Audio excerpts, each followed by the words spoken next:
Hey, so this is a quick video I wanted to make to share a shader technique that I thought was really interesting and useful. So for my upcoming game, Anopec, this is the map. First of all, spoilers, but there's not a lot of detail on here. And I wanted it to, it's a Metroidvania, and I wanted it to reveal, one room at a time as you go into it. And if you're in here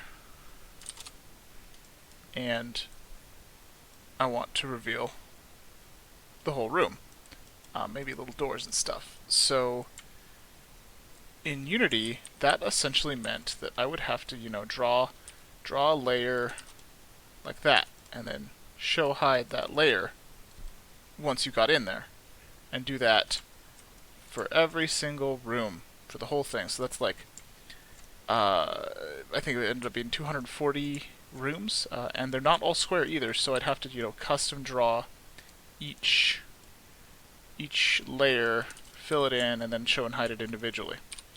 So that just wasn't really tenable, and I wasn't looking forward to doing all that work. And I am, if nothing, lazy. So I came up with this system where basically every room is a different color. And you're like, oh, you're going to do the flood fill algorithm. And nope, that's not it. What this ends up being is I wanted to use some sort of indexing, right? Some sort of like, okay, room at 8-3, be on. Room number 48, be off. So I could toggle each of those individually. As well as you see these little dots, these are the discoverables for each of the thing. Little save points or things you can unlock. So those are also just in there too. Like they have the same deck. So if we look at the colors for this, it's really interesting. What I've done is if you look at it in 0 to 255 mode, as an integer expression rather than a float. That's full of shit, but you know what I mean. We can see that the numbers are nice and even. This is 8-2. But it's not 8-2, it's actually 7-1, because I wanted black to be reserved, right? Black is no operation. So what the shader does, and here is the shader. What the shader does is it basically runs through the whole thing and says, hey, if you are not pure black, get your index, and then we're going to look up this in a texture somewhere else. And right, so for a given room, this is 15-4, and then we're going to go to another texture. So that's the shader is going to look for, legend. It's going to look for legend. It's going to look at the pixel at that x and y coordinate based on this and say, hey, what color are you? Then I'm going to color myself appropriately. And this is a workaround. So originally I wanted just to do a bool buffer of like, is seen or is not seen, and that would render to black or, the nice, this nice yellow color.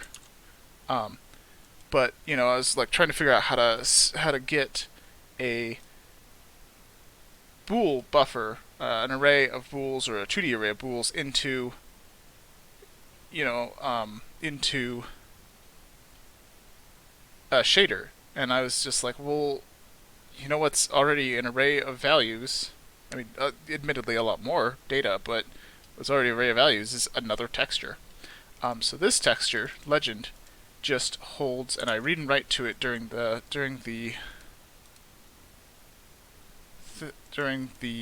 run of the thing, and it's literally just, I think it's 20 by 20 black texture, where it just gets read and written to by the room discovery, the code that actually turns on the room. And so it goes to room 5-8, turns that pixel on, and then this runs, and as it's drawing the map, it gets, oh hey, this color is 5-8. Look it up in that texture. Oh, 5-8 is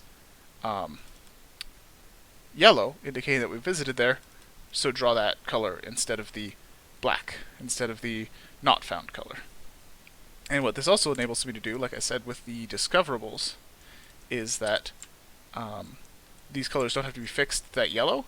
The discoverables, I actually blink back and forth between white and blue, and I do that on the code side, not on the shader side, which is pretty cool. And so basically that gives me the ability to turn any single one of these on and off by changing the pixel of a different texture at a specific index. And so that the map can be explored all sorts of out of order. And yeah, it's pretty nifty.